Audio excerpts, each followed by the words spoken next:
Hello everyone, and hello everyone on Zoom too. It's my pleasure to be here and to welcome you to this Culture Collective event. Just to introduce myself, I'm Arusa Qureshi. I am a writer and editor based in Edinburgh, and I write mostly about music, but also things like diversity and accessibility in arts and culture. My pronouns are she and her, and just to visually describe myself, I'm an Asian woman with long dark hair, and I'm wearing blue dungarees. Very stylish, right? So we've got a fantastic panel of speakers today who are going to be talking on the theme of AMPLIFY, and they're going to be talking about their own projects and their experiences, questions, learnings, and hopes for the journey ahead. And after we've heard from the speakers, we're going to have a discussion where we'll be asking who is typically excluded from formal creative or community projects, and what does it mean to take up space, be seen, and be heard. So before I pass over to the panel to do visual descriptions, I'm going to just briefly introduce them so you know who they are. So first up on the other end, we've got Hector MacInnes, artist in residence at the Highland Culture Collective. Hector works with people impacted by the criminal justice system. He's a sound artist from the Isle of Skye and works with installation, spoken word, composition, and speculative design, often in collaboration with communities and other artists. And his practice revolves around exploring the Highlands and Islands and the people who live there in all their different capacities as engines of rural futurism. Next to Hector, there's Chidera David Chukwujekwu, who's a project coordinator at Restless Natives at Intercultural Youth Scotland. Intercultural Youth Scotland is Scotland's leading charity for young people of colour. IYS's services cover a wide range from youth work and education to employability and mental health. The Restless Natives programme aims to tackle the barriers to employment faced by young Black people and people of colour aged 11 to 25 with support at every stage of their journey. Then we've got Aika Headlam, who's the founder of We Are Here Scotland and Creative Me podcasts. We Are Here is a community interest company with an aim to amplify the voices of people of colour, in particular artists and creatives who reside in Scotland with opportunities to share their work, connect with each other and have their voices heard within the wider community. BIPOC artists and creatives working within Scotland's creative industries are significantly underrepresented, and We Are Here Scotland are working to change this. And then finally, we have a wonderful group from Art27. We've got Asha, Yuki, and Cameron, and we've also got Azza and Melody coming up to chat as well in a bit. Art27 at Southside is a partnership between Art27, Southside Community Centre, and the City of Edinburgh Council to employ artists as catalysts for the reactivation of a traditional community centre. They aim to transform it into a vibrant cultural hub, which is relevant, inclusive, reflective, and driven by everyone, including the many ethnically diverse communities in its neighbourhood. So that is the awesome panel. I'm now going to pass over to the panel who are going to visually introduce themselves and then talk about their projects. So start with Hector, please. Do you want just a visual description, or will I then? Yeah, then go ahead. Okay. Thanks, Arusa. Hi, my name's Hector. I am a white Scianach, which is a person from the Isle of Skye. I have a beard and a shaved head, and I'm dressed in a blue shirt and a pair of dark blue corduroys, and a blue hat, and my blue COVID mask. I'm really excited to hear what everyone's got to say today. I have been sort of trying to wrap my head around all the various things involved in this really interesting theme, and eventually I thought the only way I can do this, if you'll indulge me, is I'm just going to read out some diary entries from the project so far. I say, if you'll indulge me, that you don't have a choice. I was just being polite. So excerpts from the diary of an amplifier. October the 4th. Morven has asked me to come and join a panel on amplifying minoritized voices because of my work with people affected by criminal justice. I sat down to set out some thoughts, and a vision came to me of what I'm trying to do, an intricate extended metaphor that will bring together my own unminoritized identity, the amplifier as a porous entanglement of components, the no-input mixing board techniques of Toshimaru Nakamura, improvisation, Ubuntu philosophy, the loudness wars. I hope everyone likes it. October the 23rd. A couple of weeks ago, I was explaining some of my workshop ideas to a former prisoner over a coffee, and they squinted at me cynically. The thing you have to understand, they said, is that you're a different person in prison. You don't necessarily give the answers you would on the outside. You'll say whatever you need to, because there's someone right there on this side of you and right there on that side of you. It was, he said, a kind of twilight zone where truth didn't exist, only fear and performance. I had mentioned a session I wanted to run built around a kind of group version of Desert Island Discs. And he said, you can ask them to choose their favourite songs or songs that mean something to them, but they'll make the choices that they want other prisoners to think they would make. This morning I ran the session and we listened to Candy by Paolo Nutini, Highland Cathedral, Danny Boy, and From This Moment On by Shania Twain. I haven't had a chance to go back to the former prisoner and ask for his analysis. November the 4th, 2 things happened today. The first was that unexpectedly, and before I could stop her, a woman I was listening to told me what she had done that got her sent to jail. This section of the diary I have redacted, obviously, but it contains one of the most tragic and upsetting and 2 of the funniest things anyone's ever said to me. I listened to her for an hour more and noted down, am I supposed to do something with that? Later the same afternoon, I was sent a copy of the Sound Art Collective Ultra Red's document, How to Hear in Common, which includes the following paragraphs. When we listen to others' struggles, where do we experience the visceral? From this comes learning and maybe holding off on insisting that as artists or whatever, we might have something to say. Essentially, being visceral, embodied in pain, to feel joy, to be actually touched by listening, is to hear in sound a call for solidarity. Do not let us be attacked anymore. Do not let us be humiliated anymore. This moment of tense hearing may then be our limit point of silent listening, before such viscerality has to be expressed, translated, articulated back into words that lead to a collective consequence. We cannot ultimately say nothing or do nothing. November the 10th, I had a discussion group today with 6 inmates and 2 prison staff about what their voice might be, whether it was minoritized, and whether or how it could or even should be amplified. Someone in the room said to someone else, "You're part of a minority now, whether you like it or not." And my gut reaction was, not sure that's entirely what I meant, but I guess maybe it should have been. Branded, one of them said, and then expanded, what people don't know about you, they'll make up. This particular problem is not unique to prisoners, but the normal solution, to amplify the truth, to fill that knowledge gap with the truth, leaving less headroom for the making up, was not up for consideration.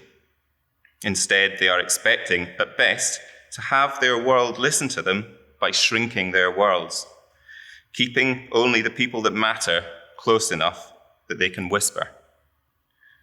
One of the remand prisoners said, "I speak to 3 or 4 people now." I ask if they want to try a wee experiment and say that if there's one thing they might want the wider world to hear, they can write it down, stick it in a box, and I'll read it out in Edinburgh. We spend the rest of the morning jamming on Ableton Live, and when I pack up, the box has 2 pieces of paper in it. November the 12th. Just gonna have a drink of water, sorry.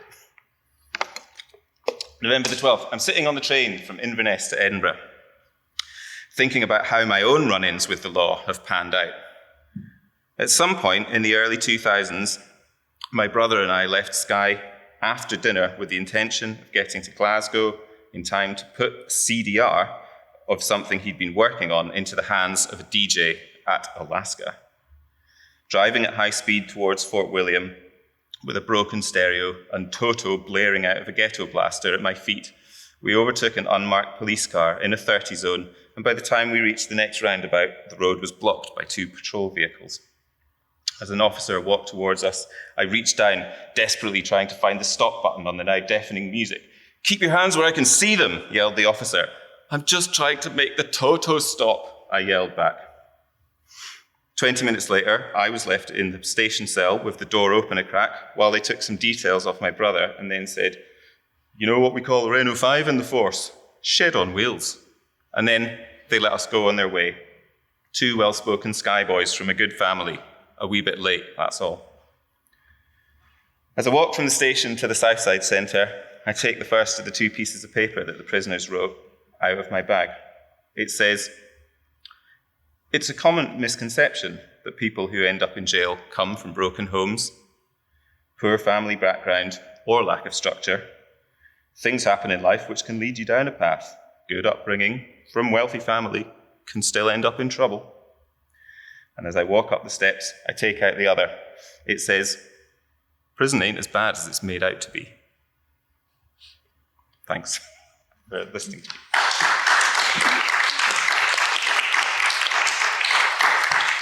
Thanks so much, Hector. Chidera, do you want to go next? And visual descriptions, and then feel free to take it away. Yeah, of course. So good afternoon. My name's Chidera David Chukwujekwu, and I'm head of media and comms at Intercultural Youth Scotland and project lead for Culture Collective. A visual description of myself: I am a black man with about medium long afro hair. I have a septum piercing, 2 ear piercings, and I'm wearing a white half zip jumper and black trousers and black boots, if that's useful, but don't look at my feet. That's weird.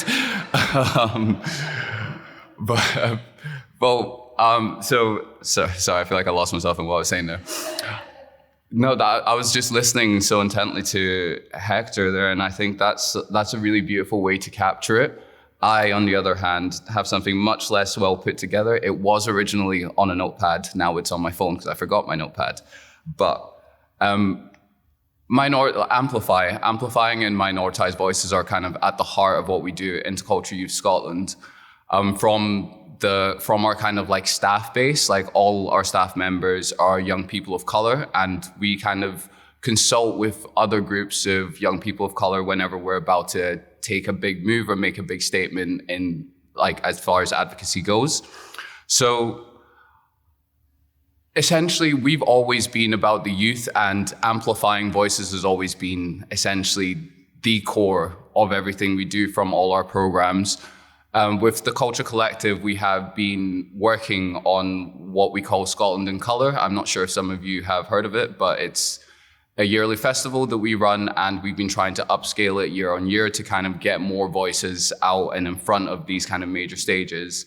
So our last event that took place in September, on September the 4th, and during that event, we specifically wanted to make sure that while we're looking to upscale this and involve other partners, involve bigger venues and bigger acts and stuff, we also want to make sure that the last thing we do is forget the young people.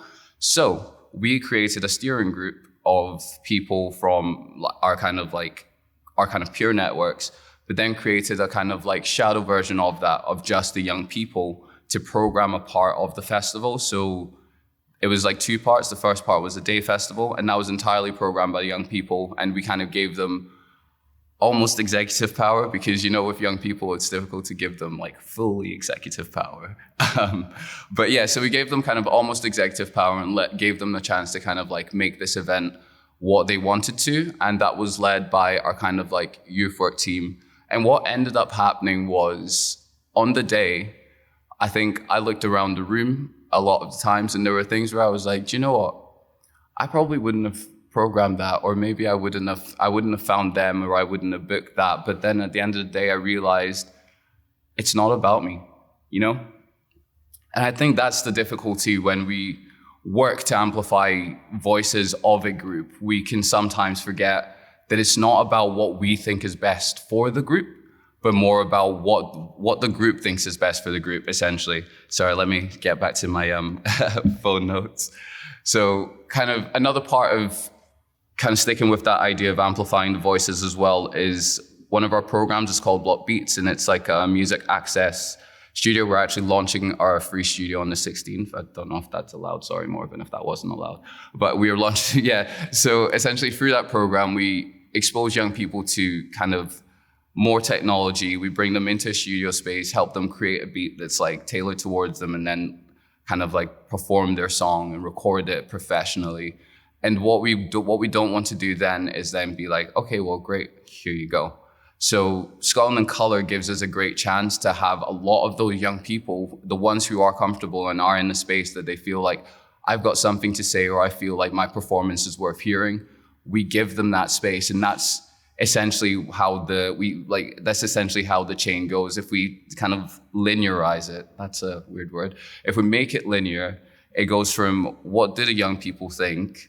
How does that fit with the things that we can do? Who can we partner up with or contact to make what the young people want happen? And then eventually it's just a case of like leaving them to it. And I think that's been a lot of learning when it comes to like amplifying voices. And also I think a companion part to that is just like mitigating risk. Because something that can happen when you amplify a voice is that you expose a person, you expose a voice, you expose a group. And a big part of what we have to do as facilitators or amplifiers in this situation is to protect the groups that we're working with and mitigate the risk to them. So just to give a bit of like an example of how that works, we were, while programming our festival, there's the kind of like, as a race equality organization, there is a very slight risk of backlash or pushback from groups that may not share the same viewpoints. So in thinking about, we're putting together like a youth festival, but what we don't want to do is have a load of young people feel like they're in a safe space and then have that space ruined. So then it's like, okay, well, how much security is coming? And then specifically briefing the security on how they are to act with our young people. Because again, another thing to consider is that not all of them have positive experiences with the police. So I think essentially long and short of it, because I don't know how long I've been talking, is you need to listen. You need to listen to the voices to know what they actually want to say in the first place. There's no point amplifying what you think is best. It's important to amplify what is actually necessary, and it's important to make sure that in amplifying you don't expose. And I think that's probably it from me. Thanks, I think.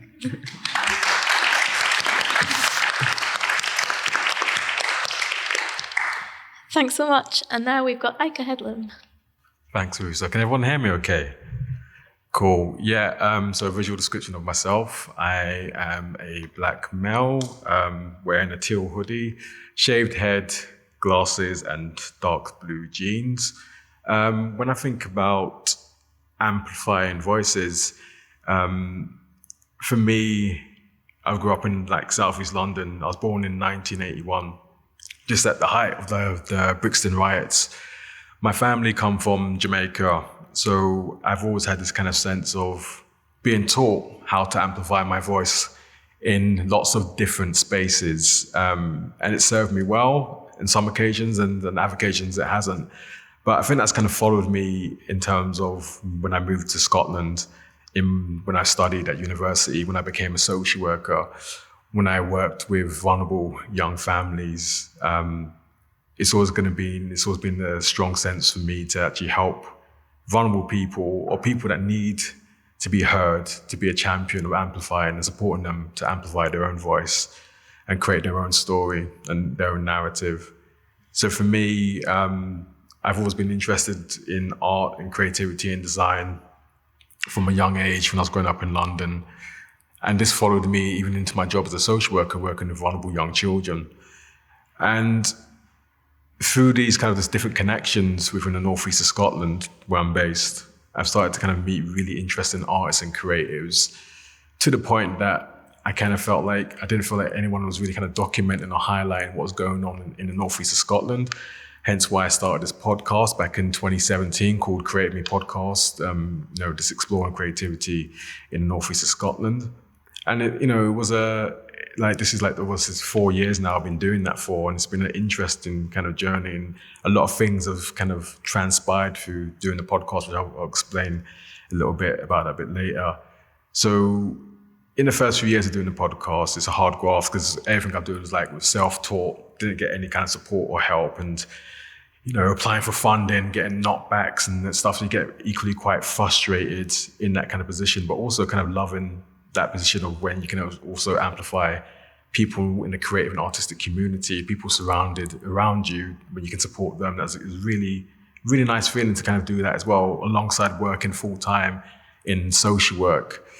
But soon after, probably like late 2018, I started to go to a lot of events and showcases, and I started to kind of question these kind of spaces in terms of organizations, like who's behind this? Why is it the people that are organizing this don't look like me?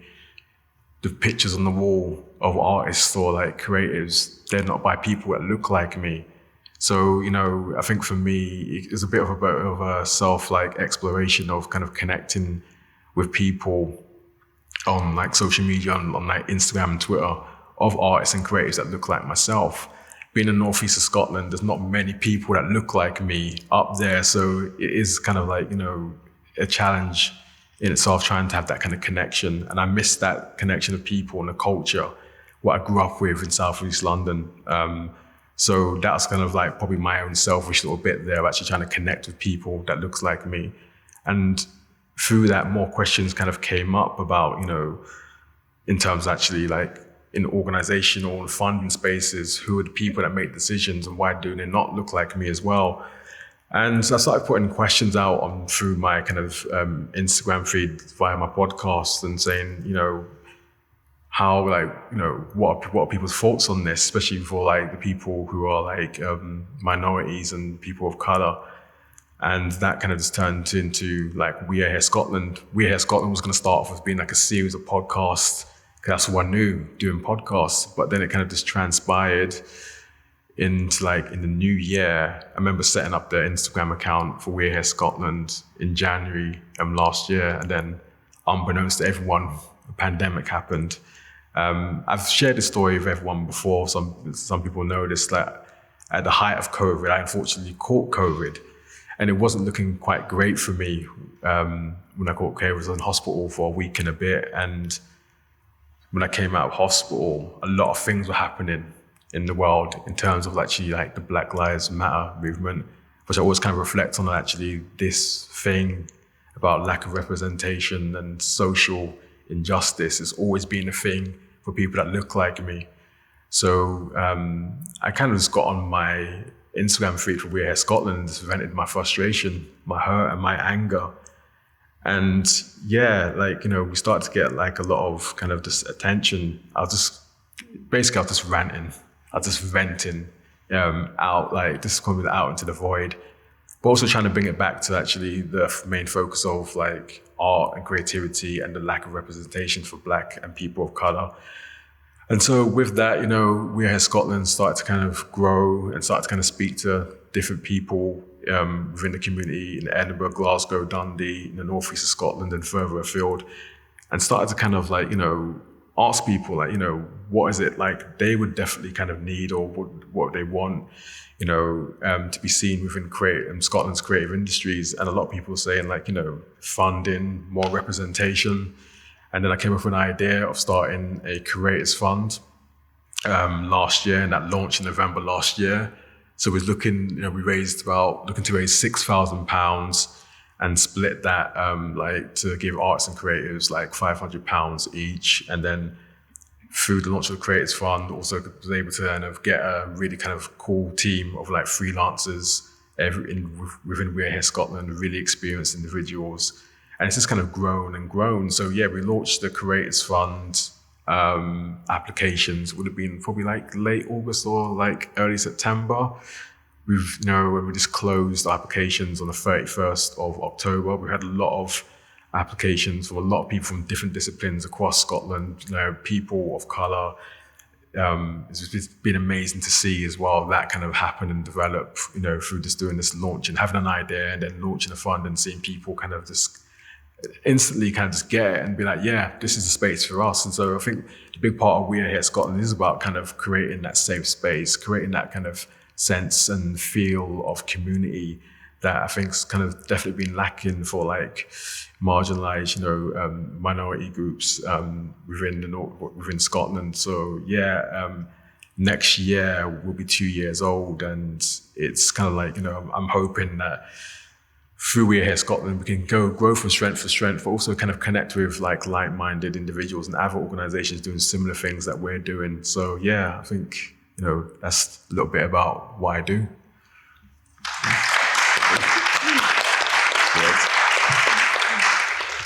Thanks so much, Aika. We're now going to pass on to the Art 27 team, and if you guys visually introduce each of yourselves, and then we'll have Azza and Ameldi come up after you're done. Cool. Hi, everyone. Can you hear me okay? Yeah. My name is Asha.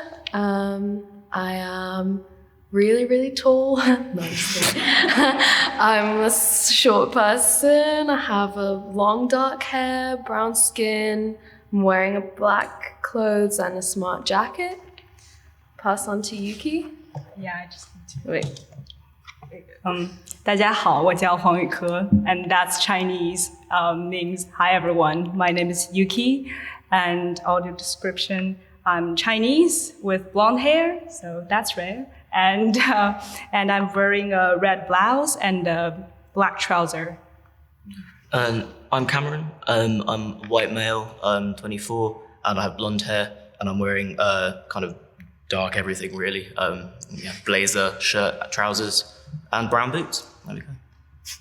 Thanks, guys. Okay, so we're from Art 27 Scotland, and thanks for coming here to our building, everyone.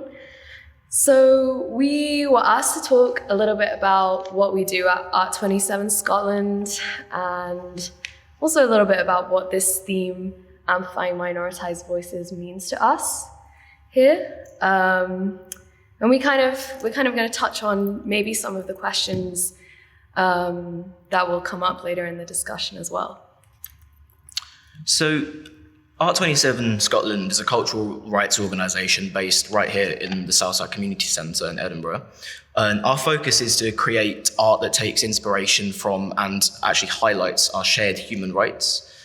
We believe that cultural rights are indivisible from human rights, and our anchor for that, the cultural rights, is based on definitions that are outlined in something called the Freiburg Declaration, which we'll talk a bit more about later on in the presentation. When we first hear about the theme, amplifying the minoritized voices, we feel a bit ambivalent about this theme. So in the following presentation, it will be divided into two parts. So the first part, we're gonna dig deep into this theme and analyze it through the two keywords, amplify and minoritized. And the second part, we're going to explain how R27 aiming to address those concepts through our practices. So to begin with, we thought we'd think about the phrase amplify and what we mean by that. And we have actually been talking about that, it seems, in the other presentations as well, which is great. We think that we need to ask not just who we should reach by amplifying minoritized voices, but whether it's even our place as cultural organizations to amplify voices in this way. We think it's important to ask the question, who are we amplifying for and why?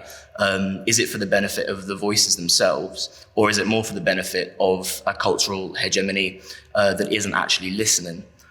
So within this, we feel Art 27 Scotland, we need to acknowledge the power structures at play, the ones which we are subject to, all of us as cultural organisations, but also the ones which we unwittingly impose perhaps on others, such as cultural gatekeeping.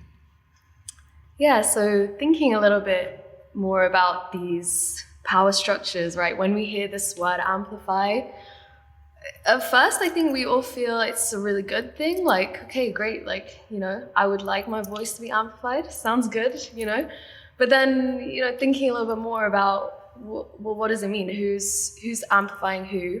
Who has the power in that situation? Start to question it a little bit. Yeah. And for me, when I first hear about this theme, I just have this vivid imagery of someone else handing me a mic and tell me to talk louder. So this act itself kind of assume a power dynamic with someone having more resources and greater power and tell me and give permission for me to talk. But instead, I don't think the purpose is to amplify, but to recognize the equal agency in the conversation. Is not just to make anyone louder. And I think we also need to be extra careful about not parading the minority groups to fulfill the agenda of multiculturalism or cultural diversity. I think we're just careful to not be too self-congratulatory about it. And in the preparation process, when we're discussing it within the group, our team member Azza who's from the Sudanese community, bring up things like she doesn't feel the need to be amplified because within her own community, people can already hear her loud and clear. So this is really, think about like the word amplify, like what actually needed to be amplified and whether we are imposing our assumptions and power structures onto other voices who are already being heard in the community. And maybe we just need to listen, not amplify. Yeah, like I think someone else touched on this concept of listening rather than amplifying always. And I think it's really interesting in that it kind of, we think about this a little more, we kind of start to think about minoritized. What does it mean to be minoritized? If we kind of label groups as minoritized, are we homogenizing their experiences? Are we grouping them all into the same experience, right? We kind of felt a bit like minoritized, it's more, maybe it should be broken up and looking at these individual identities rather than something as a whole. Exactly, because like usually when people think about minoritized voices, they will like identify and locate to certain communities and groups. That's why we have the term like BAME or BIPOC. When people think about like person of color, they would think they are the minoritized voices. And I think actually this understanding of the word minoritized is pretty static. And it's a really homogenizing words because, you can't just assume every Black person have the exact same experience. And instead, I would promote a more dynamic understanding of it and using the word like intersectionality. And the reason that I want to use this word is not to promote any identitarianism or like have a oppression Olympic, but to really investigate the crossroad of where oppression take place and how different factors interact with each other and shape each individual experiences. And we, like, just take me as an example. I'm Chinese. In China, I'm the majority. And when I come here, I'm being minoritized. So, it's really it's a very dynamic concept. And we also need to look at how these global hierarchy, specifically like gender, racial, or like ableism agenda are being manifested differently on each individual's or community. And building on that concept of minoritized being dynamic, it's important to recognize that it also involves class as well. People may not really think about class when they think of minoritized voices, specifically with working class in the UK, obviously majority by numbers, but their culture is minoritized by the hegemonic power structure in multiple ways. We need to therefore recognize that people's experiences of minoritization are affected by class. Minoritization is about an intersection, really, between, and a connectedness as well, between race, sexuality, class, and other areas. Minoritized should therefore be situated in its context when we use that word and recognize the dynamism of the term. Everyone has a right to express their culture, and this shouldn't just be reserved for the groups that we think of as minoritized in our specific context as cultural organizations based in Scotland. Yeah. So, we've been thinking about this idea of the nuanced identities quite a lot. And then to come on to a little bit about how this relates to our working practice in Art 27 and how we feel about these ideas that we've discussed and how we try to, I guess, incorporate them into our working practice. So Art 27 is an organization that's aiming to be artist-led and community-driven. So having these two go alongside each other. And as we state at the beginning, it's based around the Freiburg Declaration.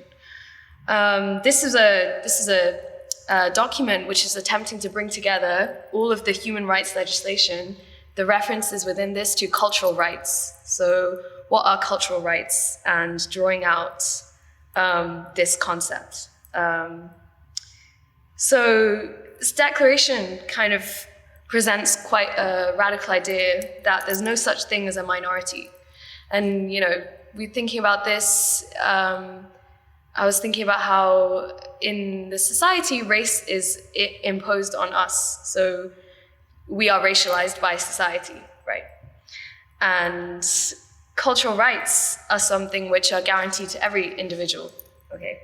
So it kind of relates to our discussion previously on intersectionality.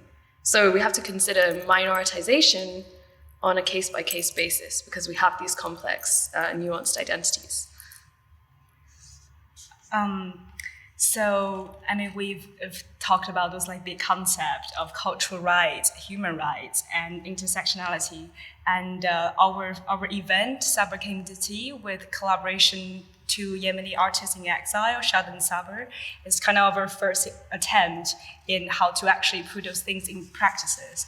And Sabr Came to Tea is a 2-night event with a full Arabic play with English subtitle, and followed by 2 panel discussions focusing on women artists in exile and the war in Yemen. So with this, we're trying to work 2 agendas in tandem with each other, which is the anti-racism approach and the cultural and protecting cultural rights. Because in the event we actually have a very diverse audience. So not only we're protecting Arabic and Arabic-speaking communities' cultural right by giving them this chance to exhibit their cultural heritage and celebrate their cultural identity, and also trying to educate the audience or just make them have a taste of the Arabic culture and teach them how to treat this culture respectively. And so through this practice, we're kind of just following our previous community consultations feedback of knitting the community in pockets together. And at the same time, in the process of planning this event, we've encountered some dilemmas, especially there are some conflicts between human rights and cultural rights, especially in the context of Muslims, women's experience of the gender inequality and their cultural or religion. So it's been a working process of us how to address those issues, but also not being weaponized as Islamophobic, and as well as trying to work carefully to not scrutinize them from the Western dominant perspective. So in the end, we kind of land in this middle ground of identifying the gender inequality issue as a social cultural practice rather than social cultural tradition, rather than anything embedded into the religion. I guess in the future, we're still trying to work through these concepts and these ideas. Yeah, so alongside, I think Yuki mentioned at the start when Art 27 began, we carried out this community consultation, talking to the people who live around Southside Community Center, thinking about what they want for this place. A lot of people were coming back to us and saying that they felt as if the communities around Southside were very separated. I think Yuki said communities in pockets. So we wanted to kind of respond to this and create Southside Collective, which will be a collective of any of the people that we consulted who wish to come and have a say in how they use this space and how they can express their cultural rights. So this is part of what we were trying to do, but also Yuki mentioned as well this idea of the Western perspective, Western gaze, which I think is important to understand when we look at amplifying minoritized voices, especially since we are in Scotland. It's a country built on colonial exploitation, and analyze the fact that a lot of our organizations, they often can act to reproduce colonial structures. It's kind of embedded in the practice, I suppose. The context of Art 27, therefore, is inherently Eurocentric. Therefore, we're kind of searching for ways to decolonize our work and decolonize our practice. The way for us towards this is looking towards things like cultural rights, language, use of language, place building, and using the space to express cultural rights. So to conclude, we're aware that we're also part of this power structure that controls access to the arts in Scotland, as Ash has just said. What is key is that we take this awareness and don't simply give up on our projects. It's too easy to sort of have a defeatist attitude once we're confronted with all of this information. Instead, we plan to move ahead with our plans and projects, but with everything we do informed by this awareness, and this awareness being created from things like our community consultations and direct engagement with the communities we're working with. Overall, we're working with our artist residencies and communities to further inform the awareness as well. We're aiming for the ultimate goal of a horizontal power structure in our own delivery team here, but more widely, we think there needs to be a more horizontal structure between cultural organisations in Scotland as well, which recognises the multiple strengths of smaller organisations like ours, and not just foregrounding the biggest and loudest voices. Art27, for example, we've got a lot to say about environmental and social issues alongside what we talked about today. And we'd love to be able to talk across these themes in a more interconnected way in the future. We hope to take the first key steps towards this more general structural change in the arts sector over the coming year. And we thank you for listening to our presentation.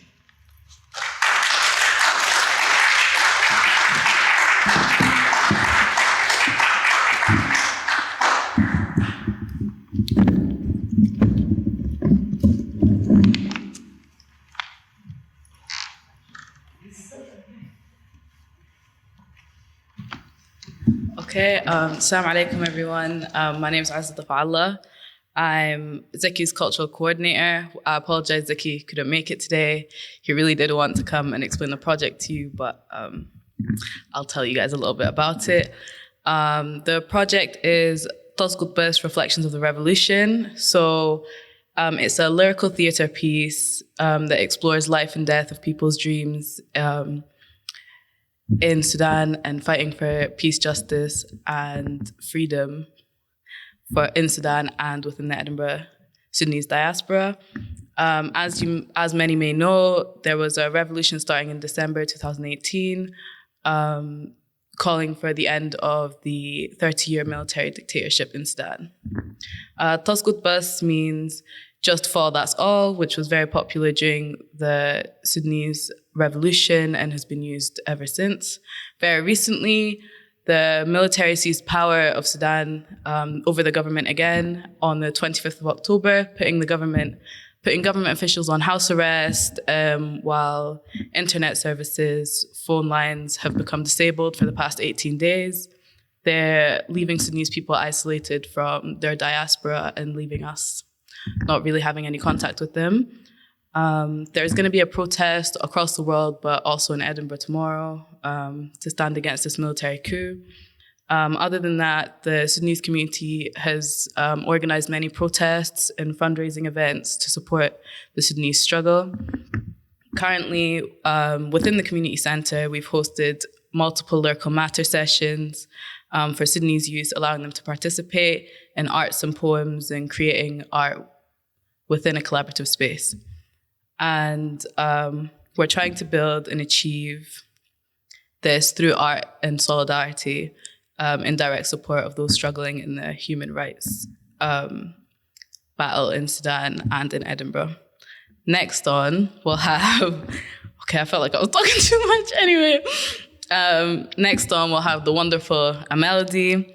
He's a highly talented lyricist who will be working closely with us within the project as a musical collaborator. Ahmed Musa is a Sudanese-born but Edinburgh-raised, and you can find him on Instagram as Amelody249 and on all streaming platforms, like I mean every single streaming platform, as Amelody.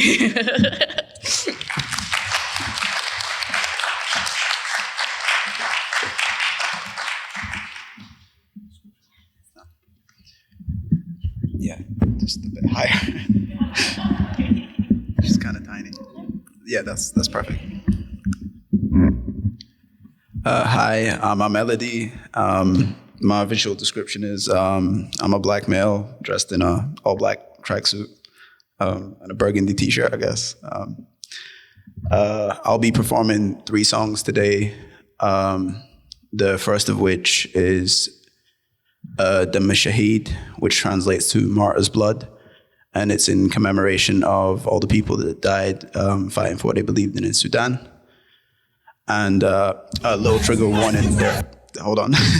Trigger warning, there is some strong language used in it, and specifically use of the N-word. If that may offend anyone, feel free to join us back in around 1.5 minutes to 2. Thank you.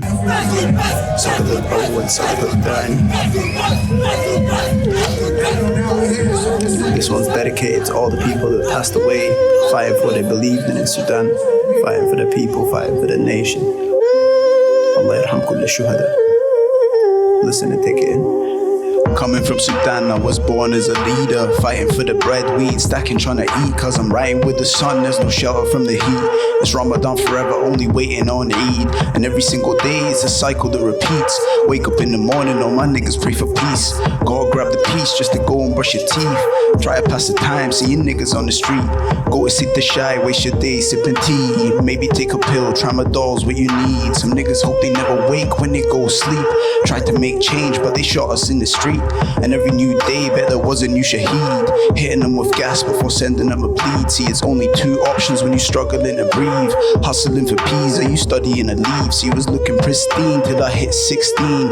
Realized Sudan wasn't all as it seems. My niggas sit lean, but they used to drink steam. Sick of being part of a government scheme. Marching on road, wanna end the regime. Brought us all together, we was part of one team. It was looking like a dream till we heard the first scream. Saw the ginger weed killing niggas on stream. Man, it's been a whole year, we still hurting from the pain. Wearing blue from Malta, we still caught up in the rain. Now I feel the blood, then I hope it ain't in vain. Cause I'm trying to catch a plane, see my family again. Cause I'm born in Sudan, but I wasn't raised in it. Wish that weren't the case, so I'm always praising it. I'm hoping one day I can settle down and stay in it. And if that never happens, then I hope they put my grave in it.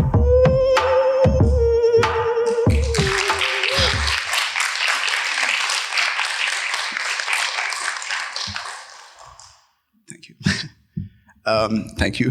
The second piece is more of a personal, expressive piece that I worked on recently. It's titled On My Mind. This one features no strong language, so feel free to listen. Run it. Listen, man. I got a lot on my mind. I don't really know if I'm fine. I'm keeping it stepping while my head is frozen in time. I'm looking for pieces to find. I'm looking for peace of mind. I go to when it was better and settle for hit and rewind. I miss the pleasure, the pain. It's got me stuck in a bind. These times I treasured, I wouldn't forget or leave it behind. I thought the stars were aligned, but now I'm coming to find it's really true what they say when they say that loving is blind. It's true the feeling is rough, but mama been raising me tough. I get to breaking, it's leaving me aching. I feel like I'm living a bluff. I'm feeling enough is enough, but it disappear with a puff. I've been in my feelings and she got me dreaming. I'm ready to be in a cuff. I tried to build up a wall and I built the thing up real tall, but soon as she give me a call, I feel like it's ready to fall. And she make my trouble seem small or never existed at all. I hear a voice in my head and it's echoing through like a hall. It's echoing through like a hall. I'm just repeating in hope that maybe I'm still in your scope. Shit.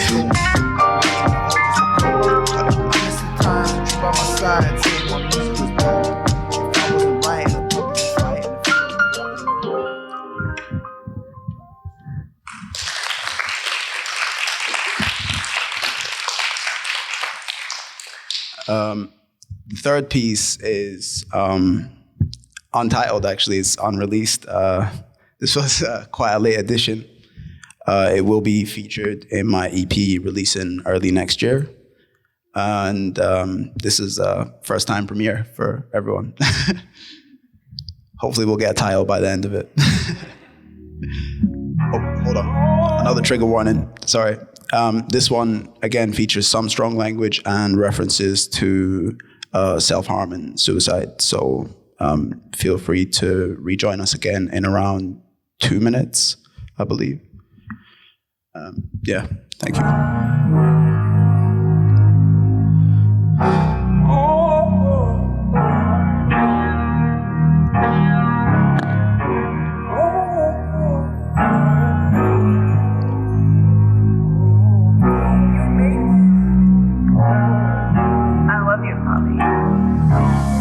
Addicted to killing pain or creating and restarting, to experience it again and all the memories departing.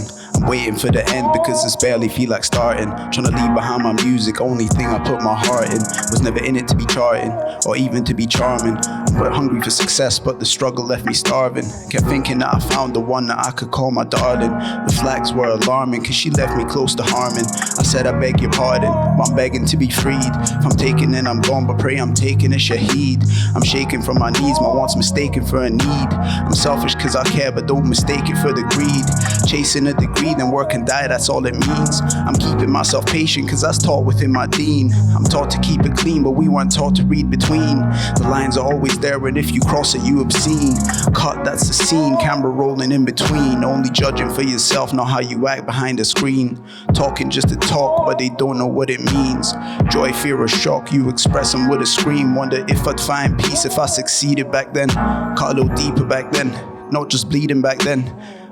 My knife was sharp and wasn't breathing back then. Like bro, it's been 4 years and I still dream it back then. And dreams turn to nightmares like fiends trying to light theirs. Chasing different highs, but the screams shake the night air. Trying to hide inside a bubble, couldn't fit my night cares. Always getting into trouble, reason for my white hair. I tell them stay right there, but I'm still going back. If not, yeah.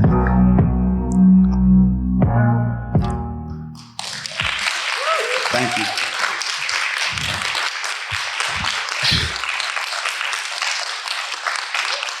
Thank you very much.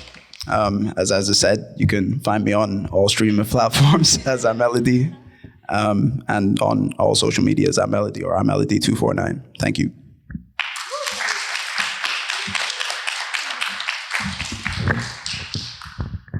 Thank you so much for that performance. That was brilliant. And thank you to Azza for the introduction as well. And to the lovely panel, and massive shout out to the BSL interpreters, Sabine and Karen. Karen, especially in the last track, didn't have the lyrics in front of her, which is amazing. So thank you guys so much. We're just going to take a really short 5-minute break. Then we're going to come back and have our discussion part of the chat. So come back about 3:05, if that's cool. So everyone grab a drink, everyone on Zoom, grab a cup of tea or something, and we'll see you soon. All right, hi everyone, welcome back. Thanks so much again for joining us, and thank you to the panel for all their amazing contributions so far. So we're now going to be going to a bit of a discussion and interrogating this theme of AMPLIFY, and we're also going to be taking questions from the audience, so please do raise your hand or virtually raise your hand, and Marvin's going to send me questions to look at via WhatsApp, so I'm keeping an eye on my phone as well. So I'm going to start by just asking the panel a general question, which is, and I know that the Art 27 team kind of touched on this already, so you'll probably have some additions to this question. When we use the word amplify, who are we looking to reach? And if we're amplifying minoritized voices, who should be listening? So if it's okay, because you guys kind of spoke about this already, if we go over to that side of the room, and would one of either Hector, Aika, or Chidera like to take that on? Okay. For anyone confused, we just looked at each other there for a minute. Okay, when it comes to amplifying voices, who are we trying to reach and what do we mean? I think, yeah, you guys actually touched quite a lot on some of the discussion points that maybe we were going to come on to, but I think as far as amplifying voices, who's our audience? The audience ultimately is everyone, because it feeds from, we want the top level to hear it because we want them to make change, but we also want the people at the kind of like very base of that, the people, like we go back to that idea of like, what is it we're amplifying and who is it and what is it they actually want to say? And it's important that at the end, we're not only targeting the kind of like outcome at, the government or bodies that can change things. We're also targeting it like kind of like directly back to the young people, young people. I might say young people quite a lot because I work with young people, but obviously this is quite a diverse group of like work areas. But yeah, we're ultimately, we want everyone to hear, because as you say, we operate with a very like anti-oppression policy that is considering that intersectionalities are like a massive part of this like amplify thing that we want to do. And it's not a case of like, oh, this is worse than this, or this is worse than this. A lot of the time it's a case of like the things that act on all of these things are the same thing. So importantly, we all need to be listening, we all need to be sharing, and we all need to be kind of like amplifying across the board, even across things that we don't particularly work on, but recognize might be important to be discussed.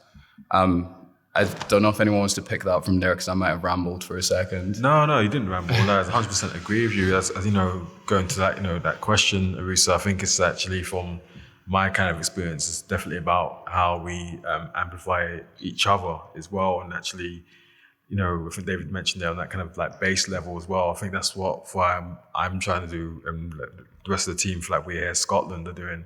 It's actually kind of actually like creating that spotlight for people like ourselves in the kind of artistic and creative community. So as much as we can do that as possible, that's what we're kind of here for. But also like, everyone else, like you said, it's actually like, organizations at the top level, they need to be kind of engaging with us as well when we're amplifying voices. I think you can easily get kind of like, feel like you're getting kind of stuck and feel like, oh, well, it's just us and we're just doing this by ourselves. But I think the more you get progressive in it, and it's probably a bit more joined up thinking, I think can lead to different kind of ideas and like different kind of projects, like, David mentioned there about that kind of cross-section as well, because you work with younger people. I work with younger people in my job as a social worker. So there's always that kind of actually kind of more kind of joined up thinking, I think is kind of needed when we kind of think about amplifying, and actually kind of radical and creative ways of like amplifying voices as well. Yeah, thanks for that, Icon. I think it's really interesting you saying about joined up thinking. I think that's super important.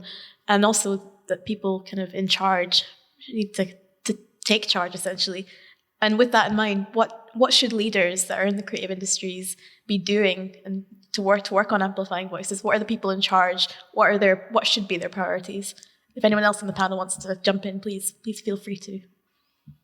I mean, the words come up a lot today, but they should be listening, right? That's like, maybe that's it, I think, particularly if we're talking about people in positions of power, and particularly if we're talking about gatekeepers.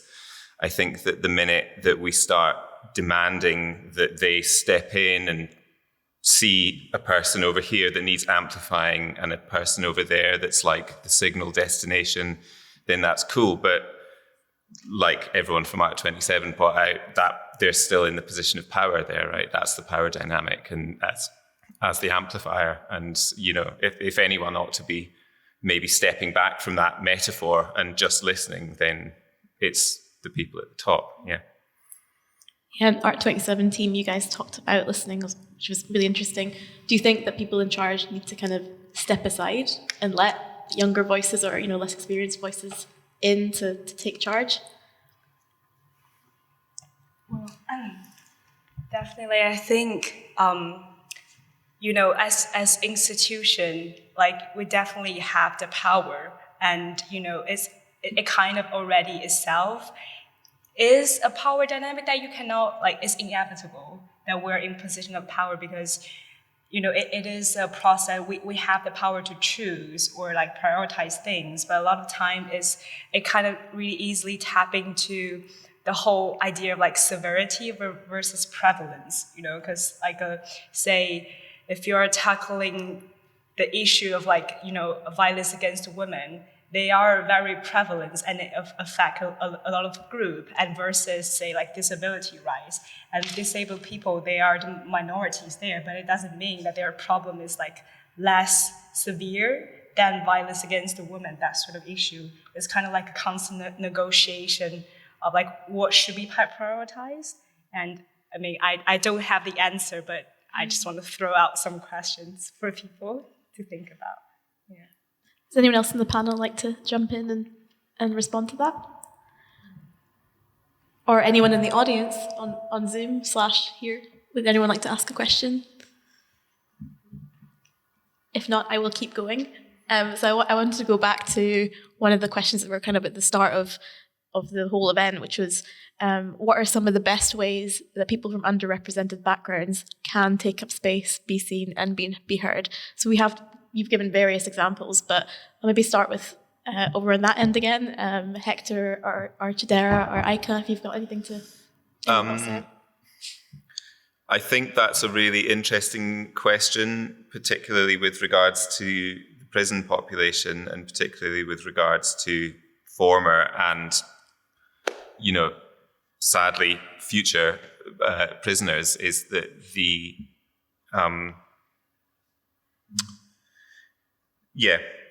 process is available for making them seen and heard. It would need to be approached with such caution and such kind of awareness of what those people's backgrounds are and the complications of their lives and the complications of the relationship of the amplification metaphor to their victims, for example, just makes it like a really interesting place for me to be working with as an artist, but also like an incredibly hazardous place to be like letting these extended metaphors get out of hand, right? Because you can just very easily end up, David picked up on this as well. You can very easily end up just like not mitigating risks that you ought to be mitigating when you're doing that. Yeah. So I'm not sure if that really particularly answered your question, but I maybe got as close to it as I felt I could. I think I absolutely agree with that. And I think when it comes to how, and I think since you've touched on it, maybe I'll use quotations for minoritized. When it comes to like amplifying these voices, it's kind of, the question of how do they take up space is quite a difficult one to answer, because it's like people have different kind of baseline comforts and people have different kind of baseline like comfort with like visibility. So yeah, it just comes back to that thing of like there is no one way. Some people find their way to like get their voice heard by maybe going onto the internet, finding spaces with people that they can share ideas with, and they can find communities that way, and in a certain way help themselves feel less minoritized in certain aspects of their lives. I think community is a really good thing for people in general, obviously. I think community is great for people, but also community is great for tackling some of these complex like situations. Because, for example, before I joined Intercultural Youth Scotland, and I kind of like joined at the time we were talking about of like Black Lives Matter and stuff. And I think there was something really, really healthy that came from finding people and just expressing. And I think that's something that, like, touching back on this idea of listening, amplification is like probably equal parts listening, but sometimes maybe most parts listening, like listening to each other. And just in that kind of process, we gain visibility, we gain that kind of idea of like, I found people that I can talk to. This is not, I'm no longer alone. I take up space here because people will listen to me. But then obviously it gets way more technical, and then it's like, okay, well, should I join this focus group that does this? And I agree with this part of what they do, but maybe this part is like a bit more like not quite me. It's just, yeah, I think it's an individual thing of like, how do I take up space? And the answer to that can be very different. But we very much, and maybe I'll say instead of being like, I'm the company, I believe the community is the best way to take up space, because you can, like, community can be micro, it can be macro, but at the end of the day, you do get that chance to express, and you do, in a lot of these cases, get the opportunity to express within your comfort zones as much or as little as you want, be as visible as you want to be. And that's all amplification essentially should be for people. It's like, how much of my message do I want out, and can you get that out? Not so much like, thanks for your message, now we're going to do this, and this because we think it'll do this. That's not the point. That's not an amplifier. That's a separate whole like megaphone speaker system. No, thank you so much for that. And your discussion of community there is really important. I think being part of a community can have such an impact on, like you said, taking up space, and the idea of like bigging each other up is so important. And I know, like, from a personal level, I find that being part of a community makes me feel like it's more okay to take up space, if that makes sense. Aika, I'm just going to come to you because I've got a question for you. Yeah. You mentioned radical and creative ways of amplifying voices. Could you give an example of your thinking? I think when we go back to like my kind of childhood or just kind of my upbringing, and like I said, my parents are from Jamaica, and I was fortunate enough when I was younger to go to Jamaica quite a lot, and I saw how small communities kind of did their things. Or actually, when you had like a relative who passed away in Jamaica, how the community would get involved. So that means like when somebody passes away, this is like a long-winded example, but if somebody passes away in Jamaica, we do like kind of like, it's called 9 nights. So it's like 9 nights of mourning and celebrating this person's life. But within that, it's actually people that are not even family members are getting involved with arranging like meals, paying for like funerals and costs and other different kind of things. So I think like taking some of that and transferring it into like what I'm kind of based in, the kind of like artistic and creative kind of community, maybe you can kind of shift and kind of do that in terms actually of organizing on a more micro, kind of smaller scale. So when somebody wants to kind of put on an event, do we necessarily have to go to the main kind of funders to put on an event, or can we actually organize something with each other? So that's kind of my kind of thoughts about a bit of like radical kind of different alternative kind of thinking in terms of organizing.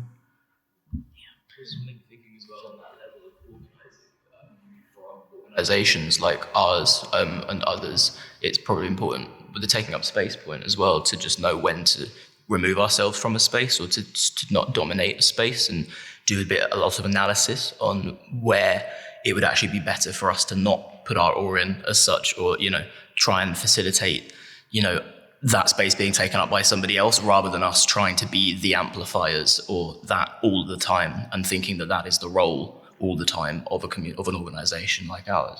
Yeah, I think it's important, especially to recognize the power of community in forming like whatever political solidarity, and like community can serve a lot of purpose. On the one aspect is like what you touched upon, like having a support system, but also I feel like the reason that we feel the need to amplify the minoritized voices is feel like they are too quiet and they are not being heard. And I feel like having a community and forming this solidarity, especially, we can see from the BLM movement, is really like the Black community all over the world coming together, and they have this huge power and it's just like instigating institutional change. And I feel like we really should recognize the power of solidarity in facilitating the social and structural change.